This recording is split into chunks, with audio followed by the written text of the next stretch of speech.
WWE doing intergender matches? And Jonah showing up on WWE programming? What is happening? Let's talk about it.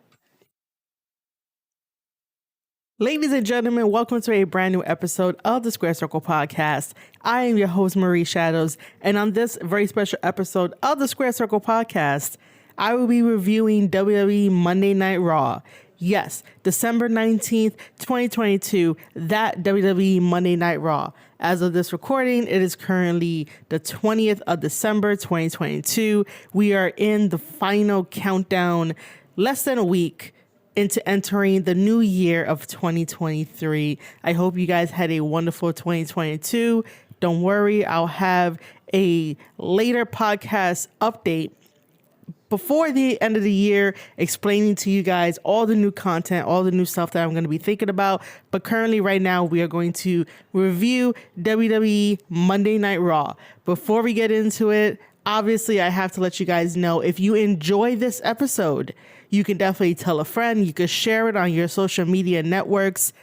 Word of mouth is the best type of marketing you could do for your favorite content creator. It costs you absolutely nothing, and it gives me all the joy and smiles that I will gladly thank you for telling your friend that there is another podcaster out there that reviews professional wrestling and breaks it down like no other. So thank you for listening to the Square Circle Podcast by yours truly, Marie Shadows. Also, if you are a first-time listener, I used to work for WWE back in 2018. I was on the WWE Network logging team, that department over there. And what I did basically was watch WWE programming for 8 hours a day, 5 hours a day, and strengthen the search engine optimization for you guys. So when you are searching the WWE Network for specific things, like maybe John Cena's whole entire career, Kurt Angle's whole entire career, all of those matches and moments should come up without anything random in that search. Now, if you wanted to search for ladder matches, that would be a more wider term, a wider broad of stuff you'll get. You'll just have to sift through and get something that you want out of the category of ladder matches. So I would have to make sure that in the spreadsheet that I was looking at, I was using the correct terminology in wrestling, the lingo, anything that I knew to correctly place these terms during the programming that I watched, and then you guys can search on the network and find whatever you wanted. I have no regrets, by the way. My 7-year-old dream of working for WWE has already been checked off.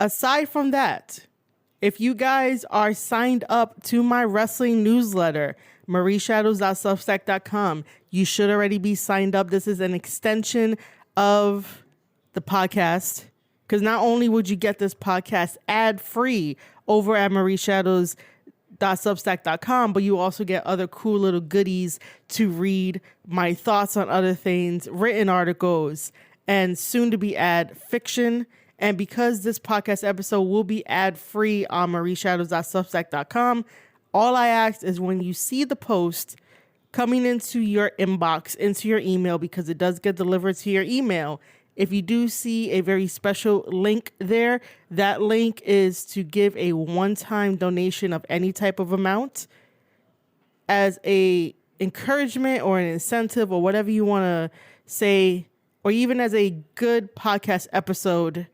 It is there. It is encouraged if you want to give a one-time donation to support a singular post. If not, I have options for yearly and monthly subscriptions, so you don't have to worry about it and you get everything else on the newsletter. Just throwing it out there. All other platforms will have ads on it. All right, let's talk about Monday Night Raw. There are two things that I want to cover from Monday Night Raw for last night. The first is intergender matches, and then the second is Jonah showing up on WWE programming on Monday Night Raw. I will get more into that later. Just know that this is the same Jonah that went over to New Japan Pro Wrestling with his team, TMDK, the Mighty Don't Kneel. And they had a very wonderful 2022. So wonderful, in fact, that this is the same Jonah that took on the famous Rainmaker Okada during the G1. And this is the same Jonah that defeated the Rainmaker Okada during the G1. The fans in attendance did not like the fact that Jonah defeated Okada. There were a lot of Okada fans in this arena.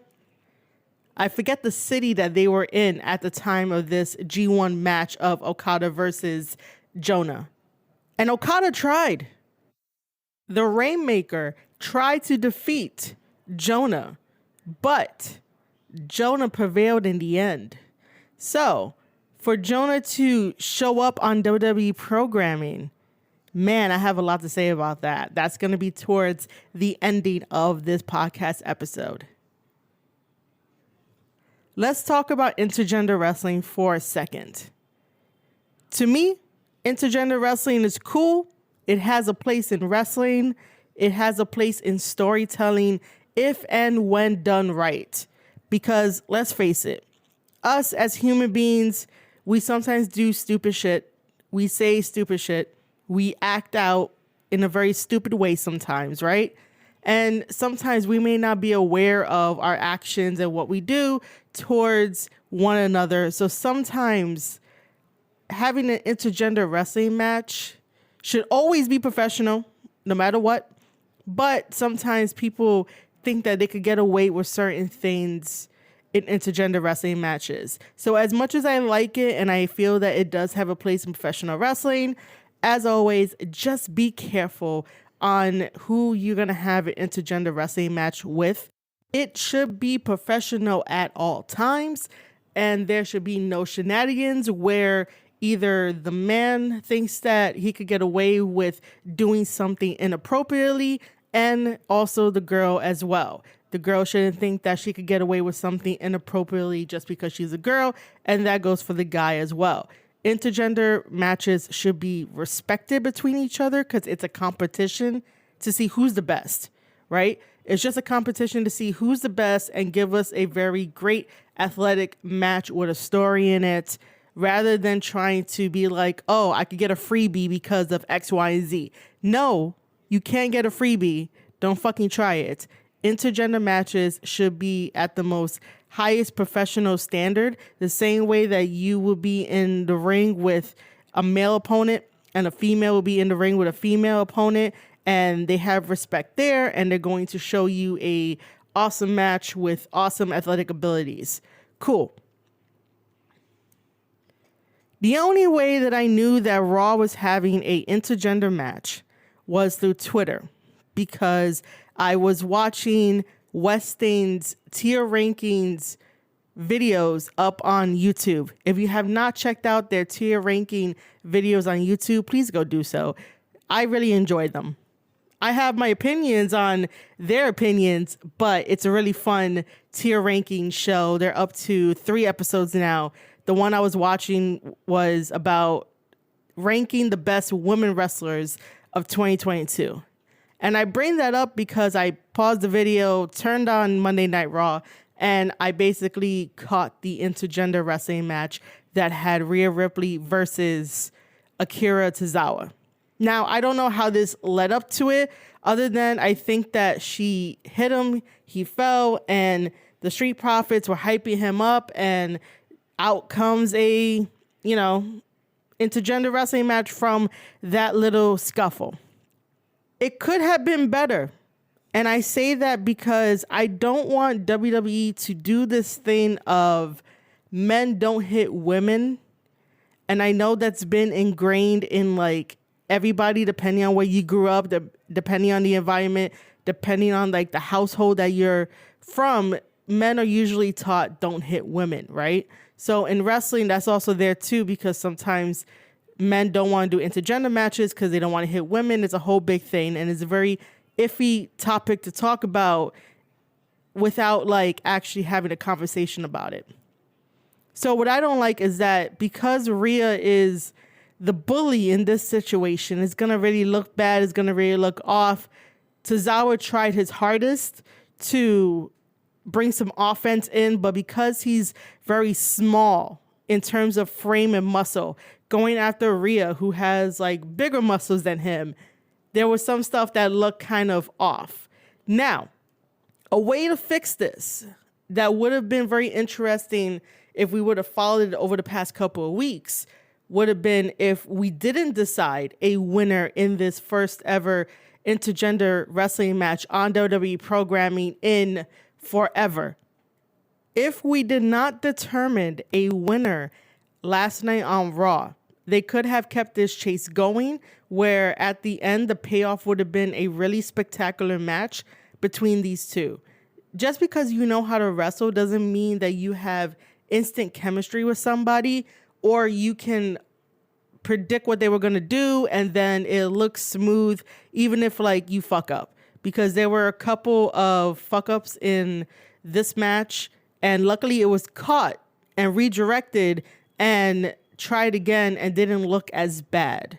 So if they would have kept working at this, if it was like next Monday we'll have Rhea versus Tozawa again, and then something would happen where we don't have a clear winner, and then the following week it'll be the same match. Again, no clear winner until like the fourth week to not drag it out so much. Then we decide a winner, because for the longest, the IWC, the Internet Wrestling Community, have been talking about WWE doing intergender wrestling matches. So why not draw that out? Why not draw out that buzz? The more that the buzz is talked about, the more that WWE will see that there is something for this. But you also have to be on the smart side and you have to navigate the waters very, very closely and really think about sponsors, really think about how is it going to affect stories. Are we going to throw in another female in this? Are we going to throw in another male in this? Can we turn this into a mixed tag? Can we do this? Can we do that? The possibilities are endless. So if they would have like stretched this out to get the buzz still, they could still like, you know, make it worth the fans' while, if that makes any sense. I like the idea of the match, but the match could have been a little bit better rather than having Rhea be so bully-like towards Tozawa. And it seems like she goes after the men that don't want to hit her back. You know, I'm waiting for at least one of the men to step up or somebody else to step up and be like, I'm going to take you on as a challenger. I'm going to take you on as a performer and a wrestler that can match her, you know, strength for strength, blow for blow, stuff like that. I don't think it was right to have Rhea versus Tozawa. And just to give you guys a taste of intergender wrestling matches, because you know Triple H reads everything, hears everything, people tell him about stuff. That was just to quiet you guys down, but continue to make noise about having intergender wrestling matches, because there is something special about it when done right between two athletes that are professional. You know, make some noise about having WWE bring back the mixed match challenge. That was fun to do for a little bit. Like, I enjoy that. I just don't want this to be a one-time thing where WWE gives it to the fans and then doesn't really do anything with it. And 20 years from now, they do it again. You know, I'd rather have some consistency, because in certain storylines that WWE are creating, intergender matches can work. Mixed tag matches can work with the stories to give it more deeper layers, deeper characters, and better heel turns, better babyface turns. Like, there's a lot to do with intergender matches and mixed tag matches. Like, I don't want WWE to just give us this for what we saw on Monday Night Raw, which could have been better. I don't want them to give us this to quiet us down and nothing else comes from it. So continue to make noise, Internet Wrestling Community. But that's my little tiny thought on the Intergender Wrestling match that happened last night at Monday Night Raw. Rhea versus Akira Tozawa, with Rhea winning because there was interference. Let's talk about Jonah. Everybody wants to call him Bronson Reed, and all the journalists were like, Bronson Reed is coming back. Bronson Reed is coming back. First of all, put respect on Jonah's name. It is Jonah. There is no problem trying to educate your fan base, the ones that pay hard-earned money, to know that he went by Jonah in New Japan Pro Wrestling. And if you weren't covering his time in New Japan Pro Wrestling, well, your girl, Marie Shadows, can definitely help you out with that if you have any questions. And if you do have any questions, you could always follow me on Twitter at Marie_Shadows, or email your questions to me at squaredcirclepodcast@outlook.com. My biggest issue is that because he defeated the Rainmaker Okada, not many wrestlers in New Japan Pro Wrestling can say that they've beaten the Rainmaker Okada. Okada is the standard. He's the mountaintop. He's everything that we always talk about. And I hope if Jay White ever listens to this, he doesn't get upset at me. I know he is the current IWGP World Heavyweight Champion, but stay with me. Again, not many people, including Jay White, gets to beat Okada. So, because Jonah defeated Okada at a G1 tournament, you guys know that the G1 is very, very, very highly spoken of and has the utmost prestigiousness of it. I'm trying to find like really fancy words for it, but the G1 is the tournament to be in if you want to be considered the best in the world at what you do. So to have a newcomer like Jonah come into New Japan Pro Wrestling, run that G1 gauntlet, and get a victory over Okada, we all thought, all of us New Japan fans that really put New Japan on a pedestal, we all thought that Jonah was going to stay. They were going to have something for Jonah. Jonah should have been at New Japan Tamashii. In the upcoming year in 2023, there's going to be a lot more added dates for New Japan Tamashii. And if you guys don't know what New Japan Tamashii is, it is the brand new brand of New Japan. So let me break it down this way. We have New Japan Pro Wrestling, which most of us fans can agree that that is the main roster, the place where you have to prove yourself as a fighting spirit and have a warrior background and all that kind of good things that Japan believes in, right? Then you have New Japan Strong, which is for us in America, where we get to see not only our favorite New Japan wrestlers in Strong, but also the ones that are being developed in the LA dojo. Maybe some from the Nage dojo comes over from Japan and fights on New Japan Strong, and that goes on tour. So that's for us. That's their second brand, their sister promotion, if you will. And now the third one is New Japan Tamashii. Tamashii means spirit or soul, and that is going to be used for wrestlers in Australia, New Zealand, the Oceania area on that side, because the Fale Dojo is in New Zealand and they are training the next batch of students to come out of the Fale Dojo and into the New Japan system. We currently have Michael Richards from the Fale Dojo.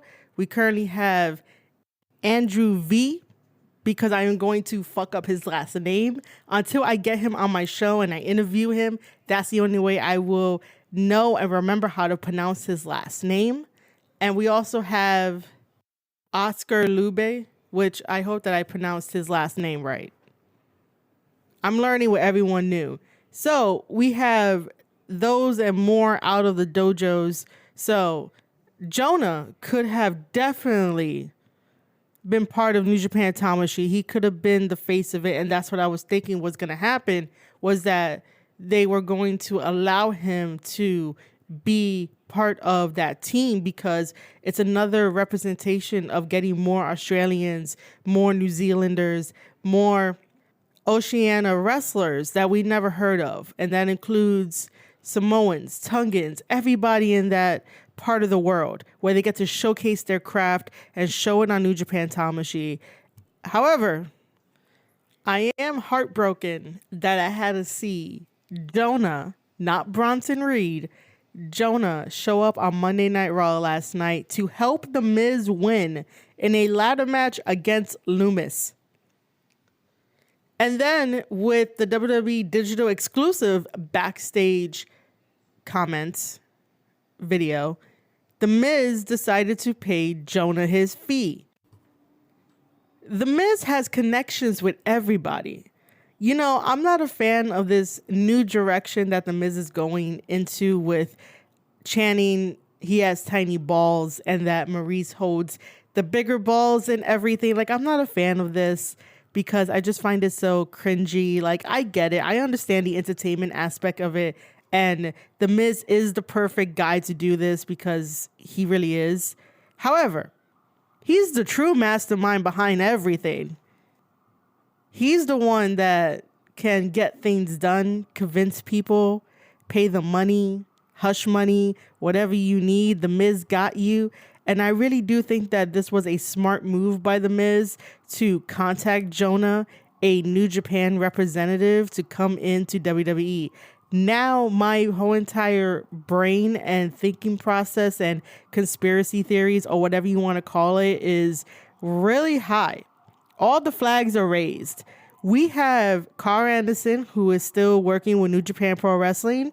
He just defended his never openweight championship title against Hikuleo in a very disappointing fucking match. But yet then on Monday Night Raw, he gives us what I really want to see is a great match. I want to see that wrestling ability. This guy has been living on that 2012 victory, that New Japan Cup win in 2012. And people are like, Carl Anderson is so good. It's just frustrating to see the difference.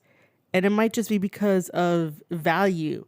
And this brings me to my next point. Well, actually, my questions.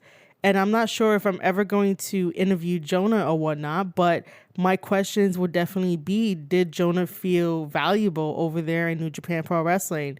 They gave him everything. He had a platform. I was finally able to experience Jonah and see what Jonah was all about. Because for a while, I don't really know what to think and how to interpret his character. And I don't remember much from his NXT days, and that's not really good of me to say, but that's an observation to make, that I don't remember much of his NXT days. I do remember he was the North American champion down in NXT, and that's about it. And then when he got released from WWE and he went over to New Japan Pro Wrestling, he is Jonah. I know he's a big guy, and he definitely called himself the top dog.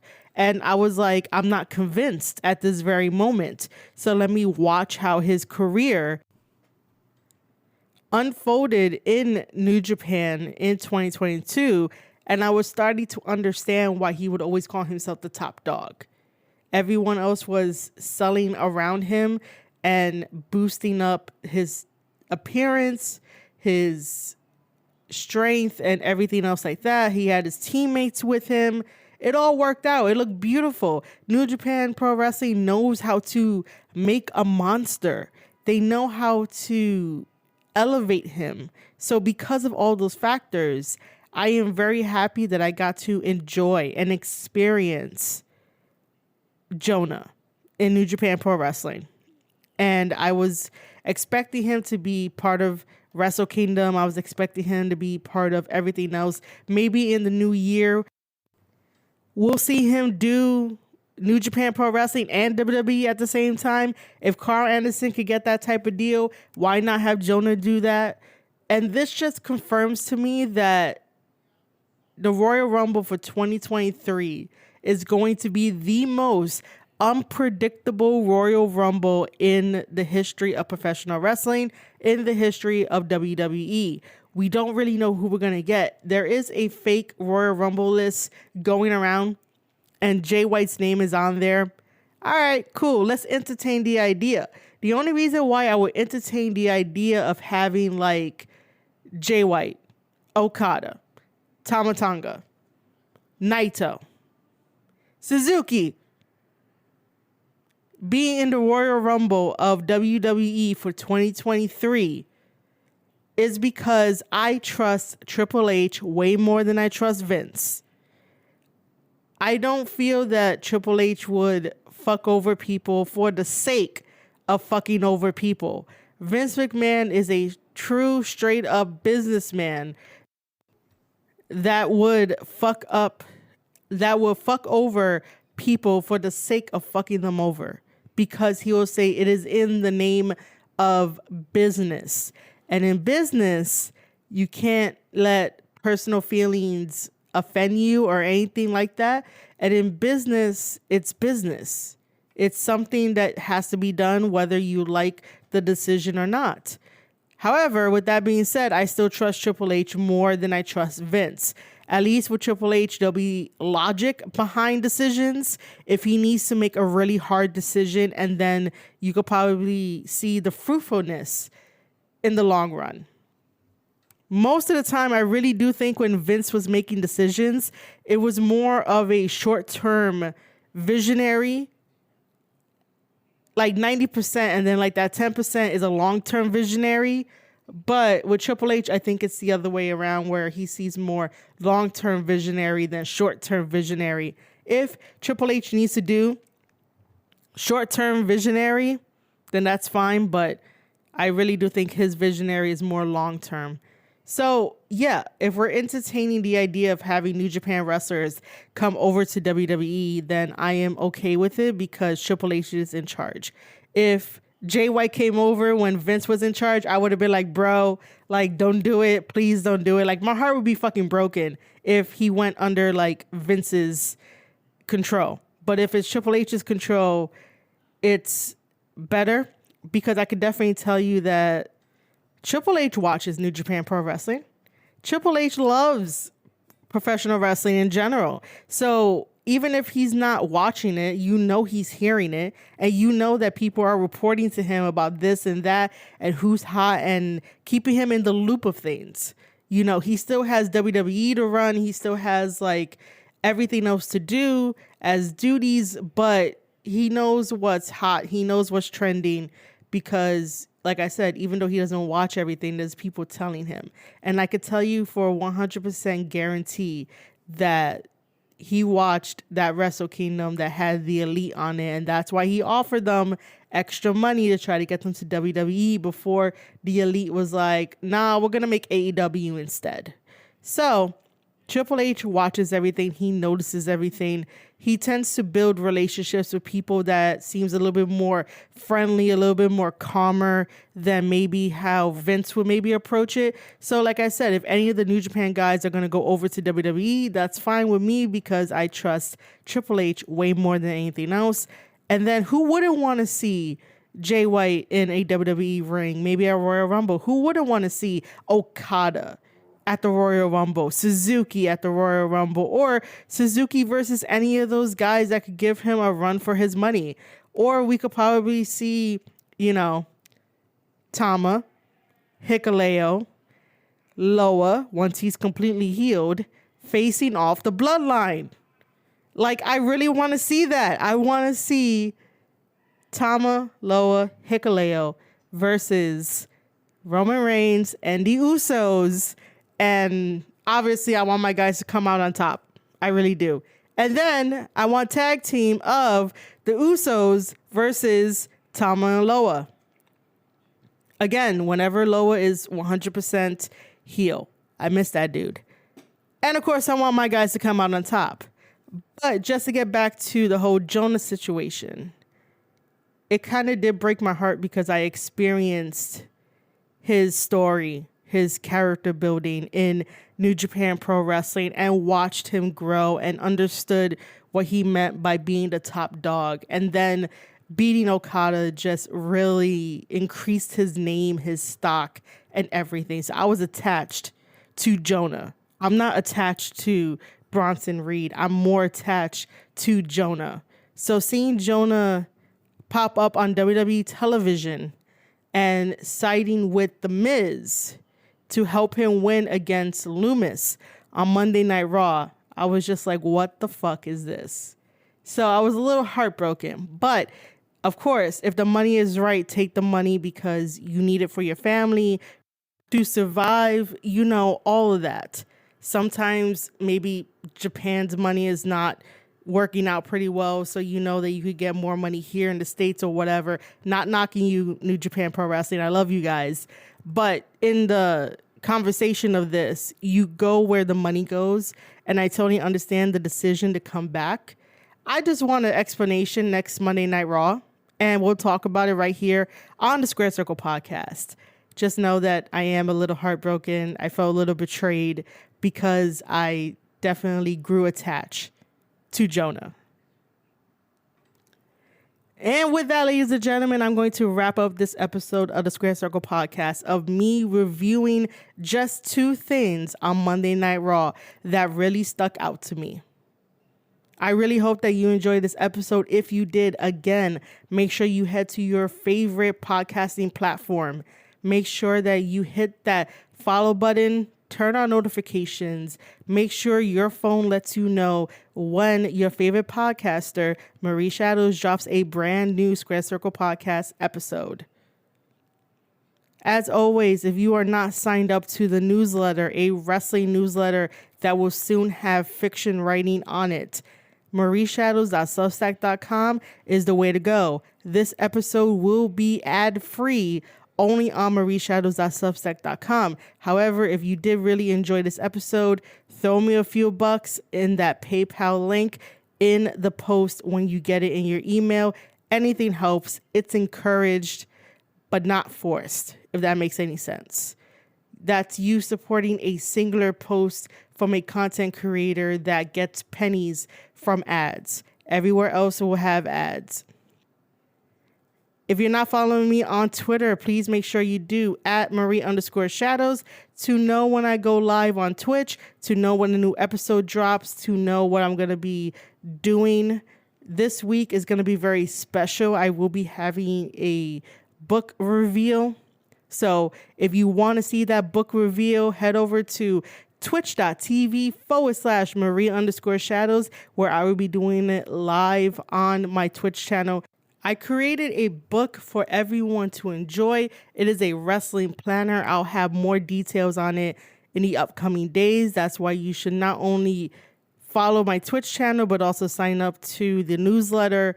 And it will get here hopefully by the end of the week. So heading into, Christmas and stuff like that. And then it'll go live before the end of the month. So just to quickly remind you guys, twitch.tv/Marie_Shadows, marieshadows.substack.com, at Marie_Shadows, and wherever you listen to your podcasts is on Square Circle Podcast. All right, ladies and gentlemen, I hope you enjoyed this episode of the Square Circle Podcast. I am your host, Marie Shadows, and I'll see you guys on the next one.